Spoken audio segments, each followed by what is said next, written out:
I'm a journalist, though I've recently branched out into YouTube and podcasts.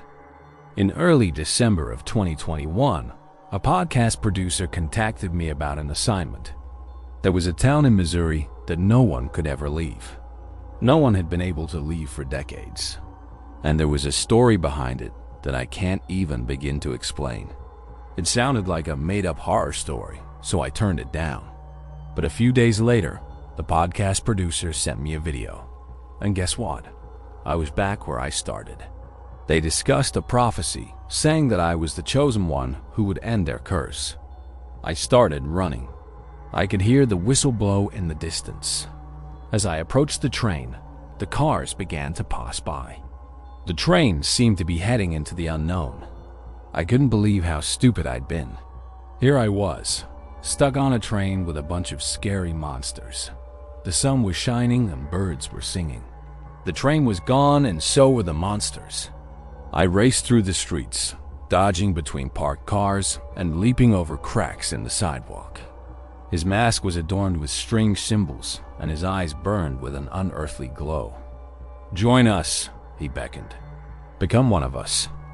I refused, knowing that if I did, I'd lose myself forever.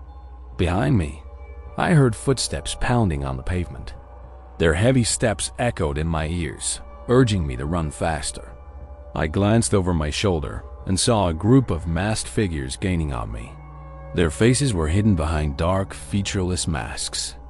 Their eyes glowed with an eerie light. Panic surged through me. I stumbled and fell, scraping my knees on the rough concrete. Ignoring the pain, I scrambled to my feet and kept running. I dared not look back. I knew they were close. Their hot breath on my neck, their hands reaching for me. I burst onto the main street and turned left. Just ahead, I saw a small wooden house with a porch swing. It looked like an abandoned shack, but I didn't care. I threw open the door and squeezed inside. I stood up and brushed myself off. I looked around to see if anyone was there, but I was alone. Then I noticed something strange. I was standing in the middle of Red Hollow. The town was bustling with activity. People were going about their daily routines, chatting and laughing. It was like the town had come alive. All the houses were occupied and the streets were clean. Cars were parked in front of the houses and children were playing. It looked like a typical American town, except for one thing. Everyone in town had their face covered. Some wore masks while others used umbrellas or paper bags. I couldn't see anyone's face. I tried to speak, but no sound came out. My throat was dry and my tongue felt heavy. I tried again, but all that came out was a whisper. Fear twisted my gut. I knew I wouldn't be staying in Red Hollow much longer. We were traveling into the darkness together. There was no escape. I was trapped.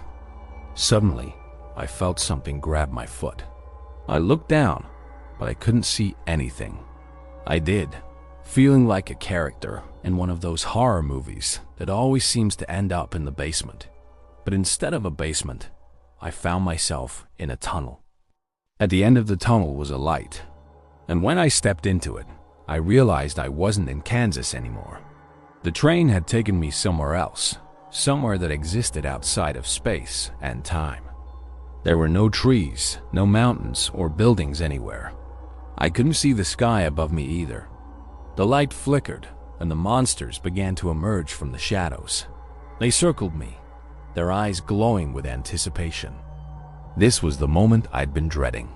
The conductor stepped forward, his voice echoing in the vast emptiness. "Welcome home," he said. I pulled my foot away, but whatever it was, it wouldn't let go. It felt like it was attached to my leg with super glue. I could hear the train whistle blowing. I had to get to the other side of the tracks. I pulled with all my might and finally broke free. I tripped and fell on the ground. The train was almost on top of me. I closed my eyes, bracing for impact, but nothing happened. I opened my eyes and I saw that the train had stopped. I tried to leave, but the front door was locked. The conductor asked me where I wanted to go. I told him I just needed to get out of town. He nodded slowly and disappeared into the cabin. As the train moved forward, I noticed that everyone on the train was missing a face. Some of them had bandages wrapped around their heads. Others had wooden masks covering their entire face. They were staring at me with their soulless eyes. It was obvious that they weren't human. I was being taken hostage by a bunch of faceless monsters. They didn't say a word. The only sound on the train was the rhythmic chugging of the wheels on the tracks. I started banging on it, but they just kept talking. Then the man spoke. "It's time." I could tell from his tone of voice that I wouldn't make it out of that house alive. I screamed for help, but no one was coming. I ran to the window and jumped out. I landed on the soft grass, and I was glad to see that the town wasn't in sight anymore. I started walking in the opposite direction, hoping to find another road or highway. As I walked, the forest grew darker, and the trees loomed over me. I heard footsteps behind me, but when I turned around, no one was there. I started to run. The footsteps got louder. I could feel their hot breath on my neck. I kept running until I reached a dirt road. I turned around, but the figures were gone. I felt safe, so I started walking down the road. I was trapped in this cursed town, and I still had to make it back home before nightfall. The sun was setting, and the sky was turning black. I got out of the car and knocked on the same house again. The woman answered the door. "Let me help you," I pleaded. She hesitated before stepping aside. "Come in." The house smelled like cinnamon and old books. The woman poured me a cup of tea. "Thank you," I said. "I don't know what's happening to me. I keep driving in circles, and I'm too scared to go back out." The woman nodded slowly. "You must be the one they've been waiting for." "What does that mean?" Before she could answer, a man appeared behind her. "Who's there?" I asked. "A friend," the woman replied. The man walked closer, and I noticed he was missing half of his face. He had a kind smile, and he introduced himself. "Nice to meet you," I lied. I wanted to get out of there, but the woman stopped me. "Wait," she said. "We haven't finished our tea." I was terrified, but I sat down. The man put his hand on my shoulder. "Don't be afraid," he said. "We won't hurt you." But I could tell from his tone of voice that he was lying. He'd driven to the town, and the place looked like a ghost town. Houses were boarded up, and most of the buildings were abandoned. He said he'd seen something very strange in the town, and he wanted me to go there and investigate. So I did. When I arrived, it was cold and cloudy. The town was called Red Hollow, and when I typed the name into Google Maps, nothing came up. It was painted red, and it didn't look abandoned. In fact, the porch light was on. The front door was open, and someone was inside. I knocked. I got a phone signal now and then, but every time I tried calling someone, the call dropped. By now, I was starting to get scared. I got back in my car, and I drove out of town. It wasn't much more than a dirt road. The sky was getting dark. And after about 30 minutes, I realized I was back where I started. I turned around and tried to drive in the other direction, but the road just kept going on forever. I passed by the same houses again and again. The clouds were getting darker, and it was starting to rain. I thought I was going to break down. I pulled over, got out of the car, and started running. I ran until I couldn't take it anymore, and then I collapsed. That's when I saw the woman standing over me. "You shouldn't be here," she said. "Why aren't you home?" Confused, I asked her how she knew my name. She stared at me for a moment before replying. "You don't belong here. You need to leave." She helped me up. I thanked her, but she just shook her head and walked away. A woman opened the door. She was wearing a white nightgown, and she had wild, tangled hair. She asked me why I was there. I told her I was researching something. I explained that I was a journalist. Her eyes flashed with anger, but then she calmed down. "You're not supposed to be here," she said. Then she shut the door.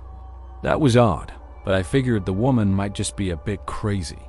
I continued walking through the town. That was weird because according to the podcast producer, It was only about an hour away. After a while, I found the entrance to the town. It was just a dirt road with a sign that said, "Welcome to Red Hollow." I parked my car and walked around.